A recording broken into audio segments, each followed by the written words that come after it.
Well, friends, the war is flaring up again. Chechnya, Russia, and their old relations are coming to the surface. Kadyrov's close associates have reportedly launched an unofficial hunt for General and State Duma Deputy Vladimir Shamanov.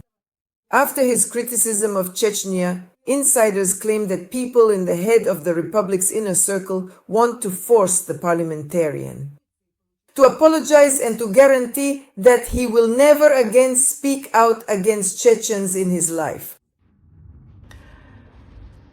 After the State Duma session, where Shamanov sharply accused the Chechen authorities of erasing history and driving out Russians, Kadyrov's closest associates in Grozny began discussing how to respond.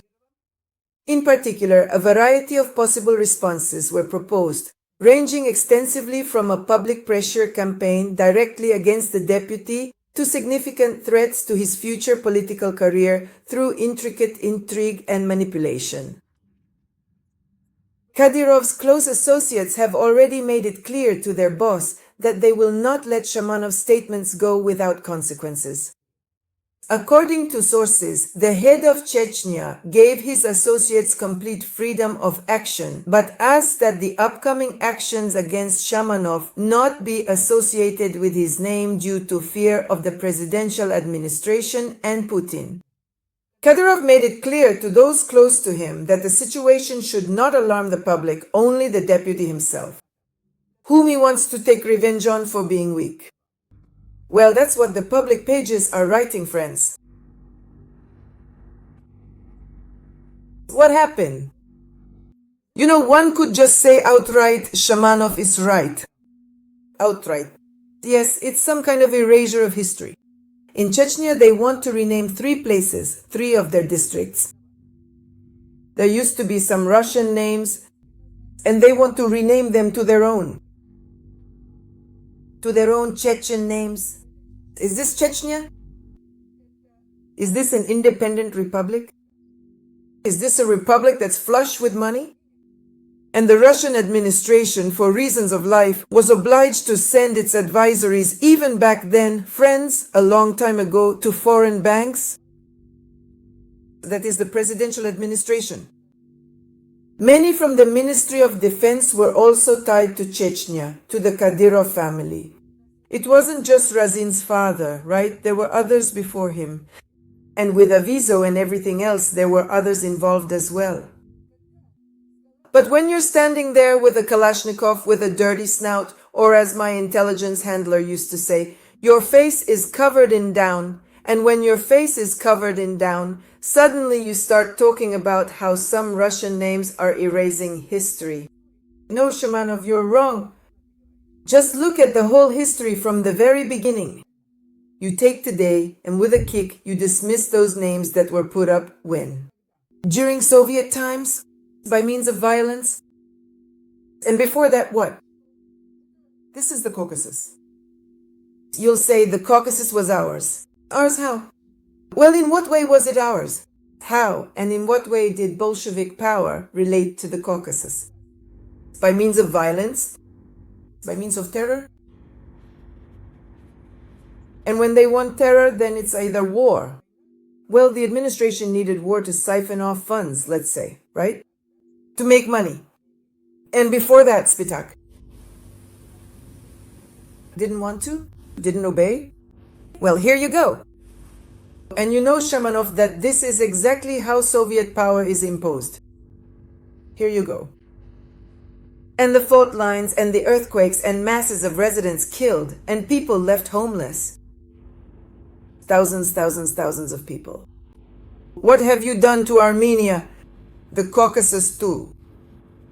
You need to think about this, what you did to Armenia and to Chechnya. You put Kadyrov in power, you yourselves put Kadyrov in power. And you, Shamanov, you were involved in this too. You want to say no, but you were there at war. And what did the war give you? Don't you remember how you fought? 1 step forward, 2 steps back, 1 step forward, 2 steps back. They gave the order and you retreated. You didn't seize, you didn't impose Soviet power. You just withdrew as you were ordered to, right? That was you, Shamanov. That's exactly how it was. Why? Why is it suddenly impossible today to rename Soviet names, the names that Chechnya wants. I'm not for Chechnya, but I'm not for your antics either. If they want to change the names, let them change them. Russia has been changing names all its life. All the names of the Genghis Khan Empire, they've all been changed. All of Siberia used to be called Kara, Kara, Kara. And that's my name, Kara. I'm from this Kara family. And I can tell you, I also want things returned. I want my own names back. The ones that existed before Bolshevik rule. I want them back. I believe this is an act of conquest. These were acts of conquest against my people and against my loved ones who lived at that time. I'm like a remnant. Yes, I'm a dinosaur from those times. I'm the same age as the Eiffel Tower. But I believe there should be justice at school. You, Shamanov, fought for those Bolsheviks who destroyed half of Russia, destroyed it. And all the people, 100 million prisoners passed through Magadan alone, and they remained there in the soil of Magadan. I was born in Chukotka. Yes, my grandfather was in Moscow. Beria offered him to work together to cooperate. But my lineage is too noble. It traces back to the prophet, to the daughter, rather to the prophet's daughter, Fatima Sultan Sitovna. I know very well what repression is.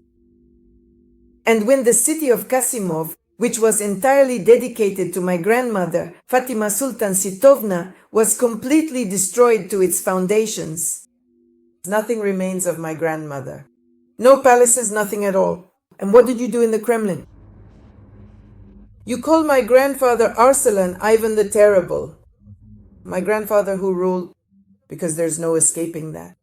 There were czars somewhere after all. Who is buried on the territory of the Kremlin? On the grounds of the Annunciation Cathedral? Who is buried there? My grandfather and my relatives. Will you name other names? Then know your history.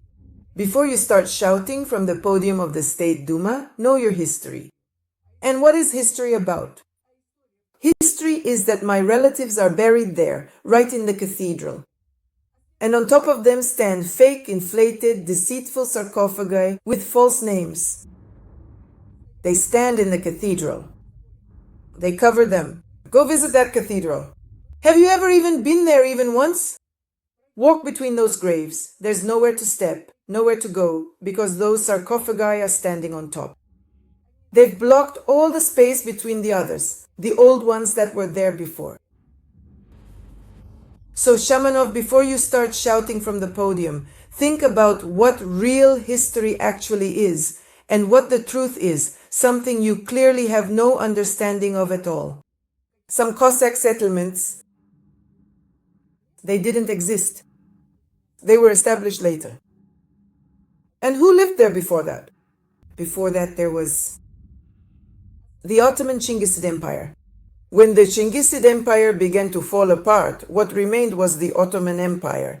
We know about the remnants of the Ottoman Empire, but it's as if we only know that it existed and nothing beyond that. Our own Siberian Khanate. We destroyed it, strangled it at the root. Then we invented Stenka Razin and Pugachev. They made them up later. But this is our history. Be fair to yourself, Shaman.